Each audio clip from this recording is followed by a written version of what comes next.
in the end of that highway. You didn't talk back. Then you went to college, and you stayed for your college coach for 3 or 4 years, and he ran the show. And then you went to the NBA, and you were only making, $800,000 a year. A lot of times, coaches not making that much. They told you what you do. Okay, it's a different culture. The culture now is you don't have a high school basketball coach you listen to. You have an AAU coach. He's kissing your butt. Then you go to college, John Calipari, Mike Krzyzewski, just praying you stay for a second year. They kiss your butt. Then you go into the NBA, and now the players make so much. It's a players' league. If the player doesn't like the head coach of the NBA, coach is gone. Players now are softer because of the culture of basketball over the last 20 years. This is what's interesting.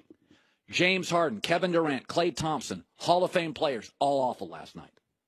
We regularly see the greatest players in the world lose utter confidence on a shot, lose utter confidence in their games. Kobe didn't. Kobe never stopped shooting, could go for 40. He'd keep shooting. MJ didn't. Isaiah Thomas didn't. A lot of our players now, Doug, the great ones, they're soft. You can get into their head. Kevin Durant literally has to recalibrate. He fell apart. Is my theory crazy? No, it's not. I mean, I think it's also, you have to add in a couple other factors. Okay, the way the game's officiated for most of the season allows them to be much more finesseful. Yeah. Of course, last night looked like the 90s basketball that we grew up with, right? Yeah. Grab, hold, city, freedom of movement.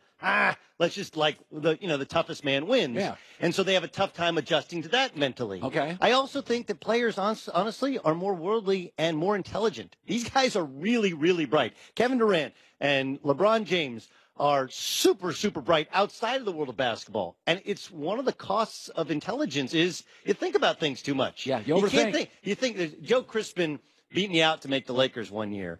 And he used to have an expression, played at Penn State, played for the Lakers and the Suns, and played forever overseas, a college coach now in Jersey.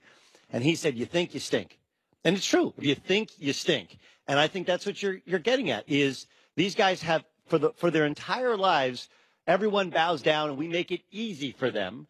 Whereas, I don't think we all want a 90s coach or 80s coach with, remember those bike coaching shorts? Yeah, and they're yelling and screaming. And then, like a butterfly collar like my dad used to, and a whistle. But it toughens you up. Freshmen used to sit, right? They used to be, rookies used to never play in the playoffs. Right. You used to have to earn things. And now, hey, if things are tough, let's go get a dream team together and let's just go beat people. And and I do think it affects even star players where they lose confidence because they face a crisis they haven't coming up through AAU, high school basketball in the 70s and college coaching. Now, shift to this. Here's what made me happy last night.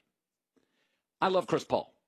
It's not flashy, not vertical, not dynamic, not a 3-star. And I understand in basketball, Westbrook's way more fun to watch. I get it.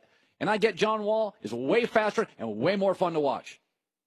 But, man, Chris Paul was great last night. Chris Paul was great last night. Made me very happy because everybody's always banging on Chris Paul. I loved it. Did you? I did, too. I think there's interesting false narratives. And this is where I get to the Kevin Durant choked last night, but that doesn't necessarily make him a choker. Right. Chris Paul had a historic implosion against the Oklahoma City Thunder one year when he was with the Clippers. Yeah.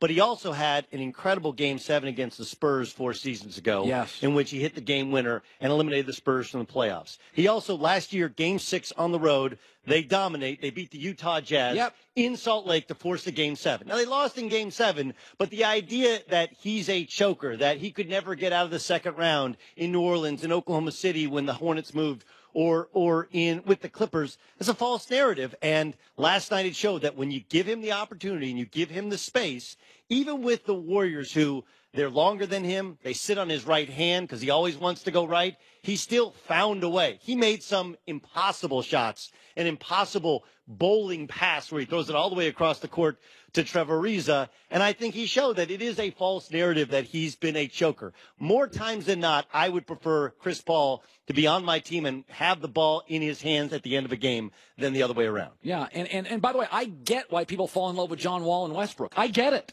I mean, they're vertical, they're fast, they finish, they're bang, bang, bang fireworks show. Or even Steph Curry. Yes, it's more fun. Steph Curry's more fun to watch than Chris Paul's at running back, and you look up, he's got 132 yards, never had a carry over 12. And you're just like, man, that guy ran for 100. And all of a sudden, Ezekiel Elliott busts a 40-yarder, and it's like, oh, yeah.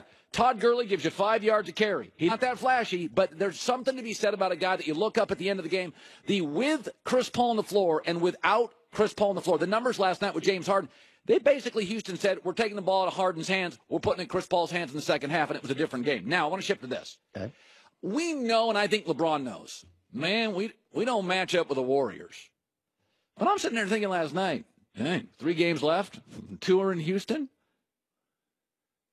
Cleveland kind of matches up a little. Listen, Clint Capella or Kevin Durant. I'm watching that game last night. I'm like, think about 5 reasons LeBron could beat the Rockets. Here, I'll throw them to you, Doug. Okay. Houston hadn't been in the finals. We don't trust D'Antoni late. Better matchup without Durant. Houston hasn't faced LeBron much. And the Cavs would have the best player in the series, hands down. Don't they match up with Houston better, Doug? Yes, parts of them match up better with Houston because, much like we've seen in this series, you're going to have to take Capella off the floor with Kevin Love playing the 5, which opens up the lane, as opposed to when the Warriors play small, they still have Kevin Durant, who can still defend the rim, even though they're playing small ball. And the Warriors have 3 prolific scorers. The difference is, I think the the Rockets have too much overall offense for them, and I do think that Ariza has a quality matchup. They don't have the depth of P.J. Tucker and Ariza, and outside of that, good luck guarding LeBron. But I still think there's too many weapons there, and Chris Paul will dominate the backcourt of the Cleveland Cavaliers. But George Hill is long and physical. He's a terrible defender. He's getting lit up by, look, they're playing in a JV league. They're playing in the Eastern Conference, which isn't as good. They're playing against the Celtics, who don't have their 2 best players. They're playing against a couple of rookies, 20-year-old kids, and Terry Rozier has been exposed as being a really good backup. Right? Marcus Smart can't make a shot and doesn't know he can't make a shot. Like, I love the Celtics, and maybe they win this series. Okay? But the idea that beating the Celtics twice at home is somewhere in line with beating the Rockets or beating the Warriors, like, this is a massive step up in weight class. We all know it, and it's made even more obvious when you sit down, take a breath, and go, Eastern Conference not as good. They avoided a couple of matchups which could have been problematic, like the Sixers or like the Wizards.